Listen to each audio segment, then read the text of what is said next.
brought forward any como Chinese socialist farm say how see the politics of it. Political source of economic which make headlines. Nimre need be action or how did be on Braxima, which you say you writing sim. Kick one, you calling sim the next. Say Akutia and only a middle corner and middle Casay. Ghana. Hello people, welcome back to our channel. It's always your girl Pleasure bringing you political news in our channel Ghanatube. And as a constant reminder that this is actually a better place to get all your Ghana news, trending news, and what it's actually happening. Service at me arrested 10 suspects in connection with weapons. Abu Pose, also a day a boom buying a year. Akutia na Muroka said the weapon almost aka the scrutiny for the I tighter and Yaxam Kutra. At this point in time, a bobo Yabuja for Australia, a bro Majum Rena, my singing pensive. That's what I'm. The Small Arms Commission has declared Akutia a no-go area for any form of weapon, as it warns persons arrested in breach of this directive will be prosecuted. We'll hear from a security consultant shortly.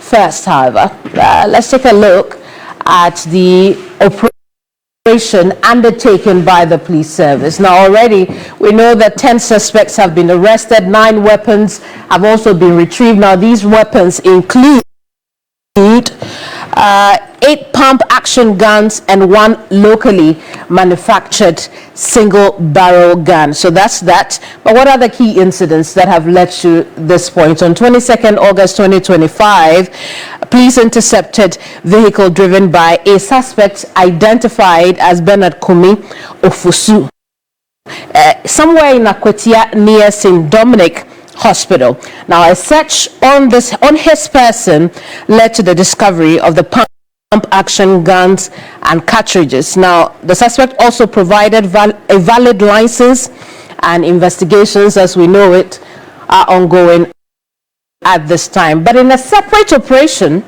at Akwetia Y Junction, another suspect was picked up, Joshua Amenuku, after retrieving 15 live BB cartridges from him. Pump-action gun subsequently retrieved upon a search of his residence as well. Then a day after, police have been very busy over there because suspect Peterson Joseph was also arrested at Wedua Livingston Junction, also with a pump-action gun and cartridges. And then a fourth suspect at this point, Stephen Nkansa, was found with a pump-action gun at a Samankese direction towards Wedua. So those are what we know so far about the key incidents. Now, I've told you about 4, although we know that some 10 people in total have been arrested, and then 9 pump-action gun, 1 locally manufactured single-barrel gun, and some ammunition also. But let's take all of this to Richard Kumado. Richard Kumado is a security consultant. We'll have a quick chat with you, Richard. But when you hear the number of people arrested, the kinds of weapons that have been retrieved from these suspects, what are your readings into the situation ahead of the by-election?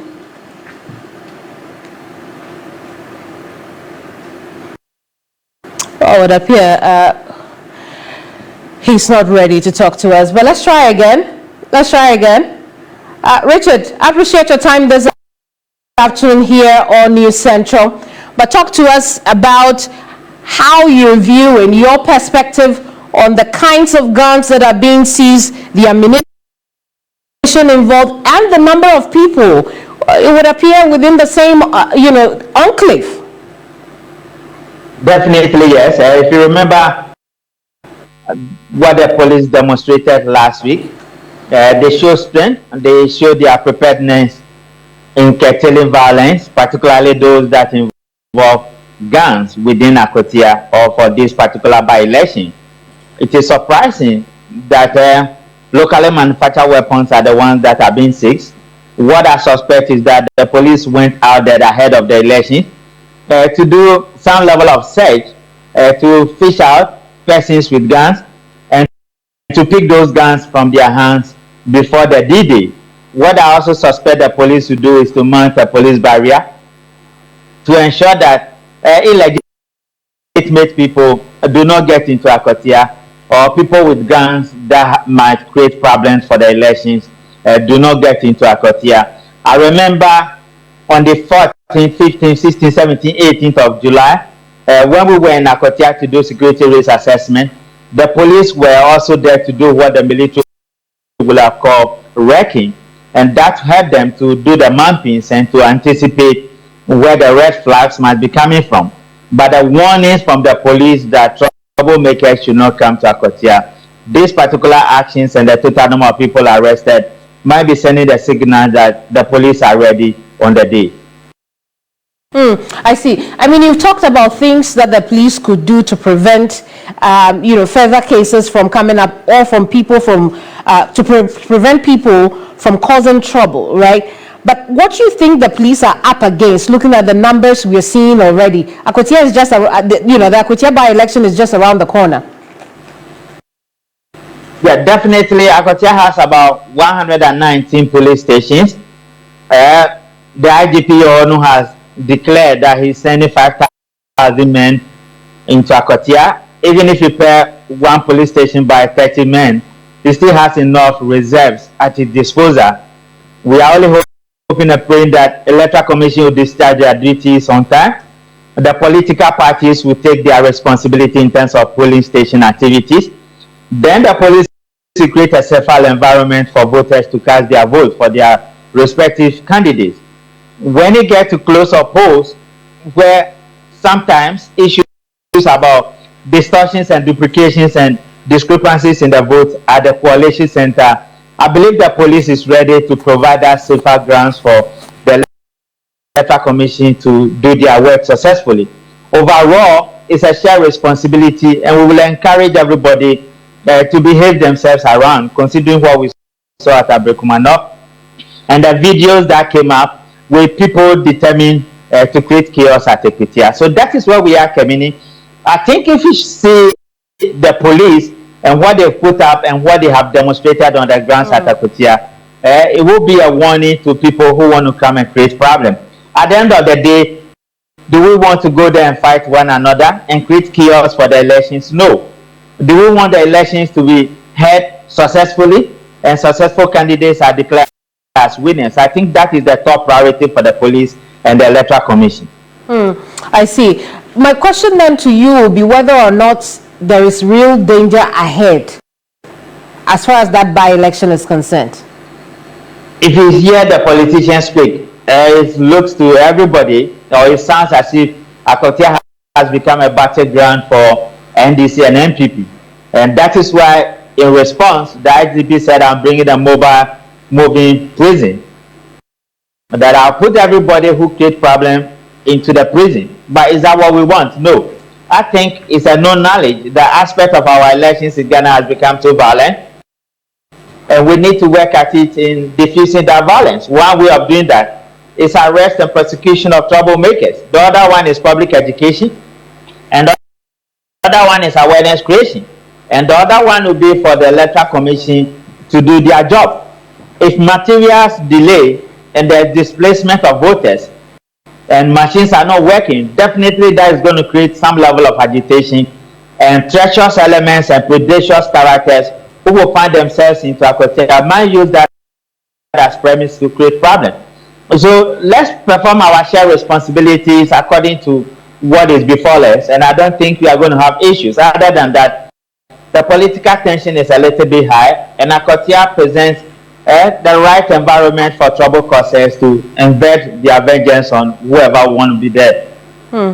Good evening here. Thank you so much for talking to us. You're welcome. Richard Kumado is a security analyst. We've been talking about some arrests that have been made already in respect of the Akotia by-election. 10 suspects arrested, some weapons retrieved as well. He's been talking to us about what the police could do to ensure that there is no violence on the said day. But we also know that the Small Arms Commission has made or declared Akwatia a no-go area.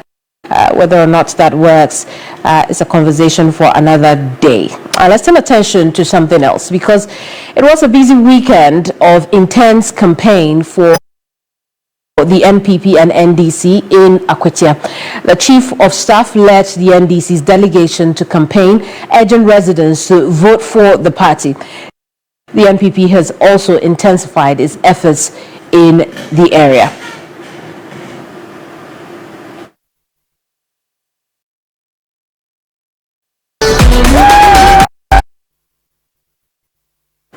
Yvonne Ikwe is our correspondent in the Eastern region, joining us with the very latest. Yvonne, what can you report now with only days to the by-election? Actually, as you already said, the days are getting shorter now for the by-election, and so the political activity has heightened up from the national to the regional to the constituency. They are crisscrossing all of the communities, the 119 areas, to ensure that they are lobbying as a constituency, so that under the elections they do get very well. So as I speak, it's a very intensified and heightened political activity ongoing. We're expecting a lot more of the things on both sides as a week by. We do know that by Friday, the 1 week consultation of the deceased former MP would take place. Then we do also have activities as well. We'll be following all of these two political parties as well. We know that there's a task force with the LPG also in the race. As they all move with the activities, will be casting their eyes exactly that they are telling the electorate. I see Yvonne, we'll leave it here for now.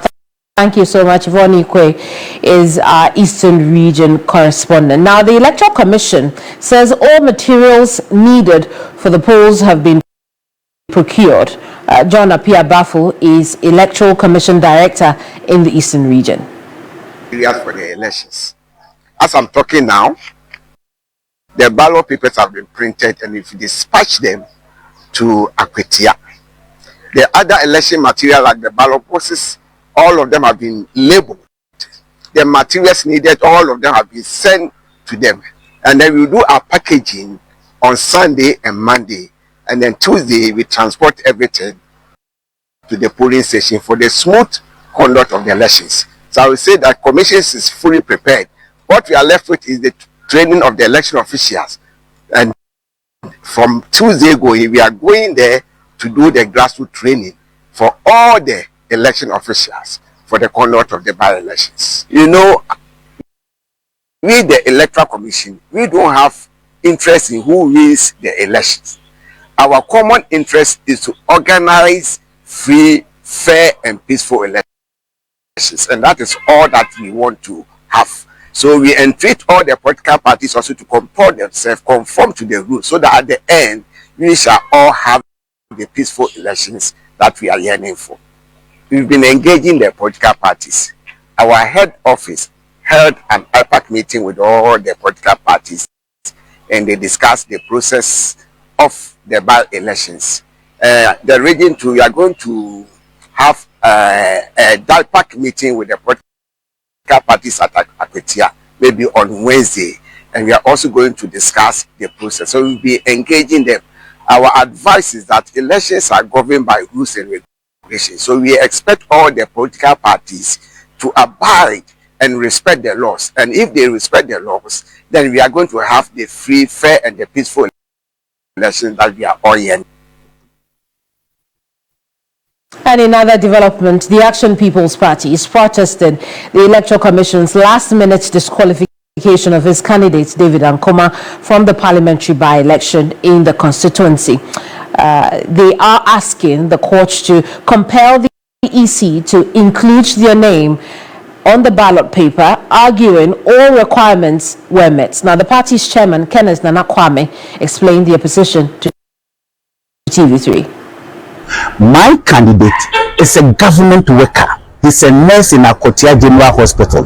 He has been working over there for the past 16 years. years. We presented his pay slips, including the GRA tax numbers, which were verified by the Electoral Commission at Akotia office. And that is the reason why they asked us to come for balloting. So while they have accepted that one, why would they come back and tell us about the tax clearance? Fast forward, I order my candidate to go to Asamankese GRA office to apply for the tax clearance on the 19th. The same time, we were in a meeting with Inspector General of Police at the police headquarters, including Mr. Samuel Tete and Mr. Bosman. So, around 10 a.m. in the morning, when my candidate went to Asamankese GRA office, they started the proceedings of the tax clearance, in which they presented us with the ledger, stamp it, and forwarded it to me, and I showed it to Mr. Tete right at the police headquarters. So Mr. Tete asked me to forward it to him and his WhatsApp, which I did. 4:30 p.m. after the meeting, when Mr. Tete went to office, Mr. Tete picked up a phone and called me. Say, Chairman, I have received it. Everything is okay. We are okay now. But I should ask my candidate to send the hard copy to Akotua District Office for evidential sake that yes, we have applied for the tax clearance. We have done with this. We have gone through all these proceedings with him. Right after I speak with Mr. Tete made Mr. Kisi call me to submit my logo for the notice of the poll, which I did it. So from there, we thought everything is fine. On the 20th, when they were beginning to print the ballot, around 4:30, that was where we received the disqualification letter from Mr. Tete saying that, oh, we did not present our tax clearance. So what you people are doing is not fair. That is why we spoke to our lawyer and we took them to court to put injunction on the case. So 28 is the court case. We want the court to order the Electoral Commission to include my candidate at the Akotia by-election.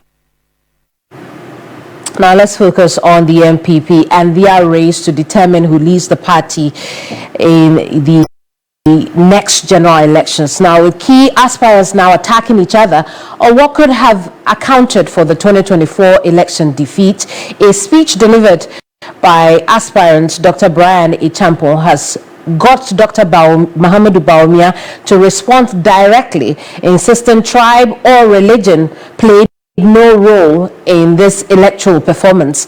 This has sparked concerns about the nature of politicking taking place and whether the party's leaders must step in.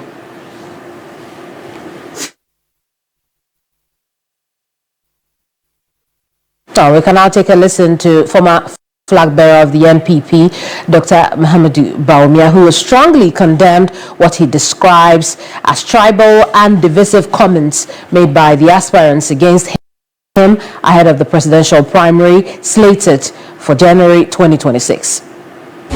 As we prepare to go into the primaries, I am very, very concerned and troubled that some of our presidential aspirants have embarked on a religious and tribal bigotry and propaganda against me in a desperate attempt to win votes. They totally ignore all the data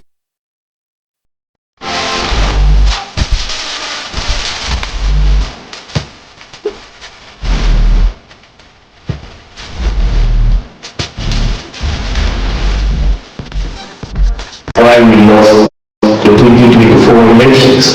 They want to mislead the delegates and the party with such propaganda. Then one such issue that has come up, and I think it's important for all of us to know, is the Mampusi Kusasi conflict.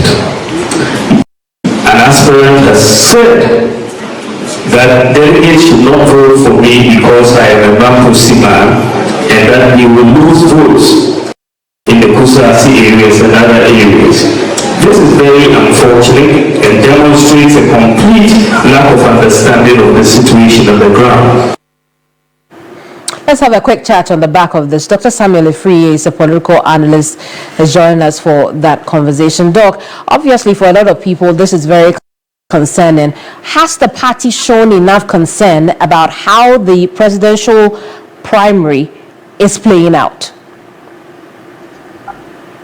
You know, it's quite unfortunate that the NPP is still not finding its feet well in this. That is after the general election, 2024 elections, and still they are accusing each other and trying to ensure that they put blame on why they've lost. I think I always use the word common sense for these leaders or maybe the party members to sit down and try to focus on the party unity rather than the individualistic perspective. And I think that is why this is forcing one of these aspirants to also accuse Dr. Bawumia for these conflicts, the issues about Mampusi and the Kusasis. And that is quite unfortunate. And I think the party need to sit up, the leaders need to think about party general interest rather than the individual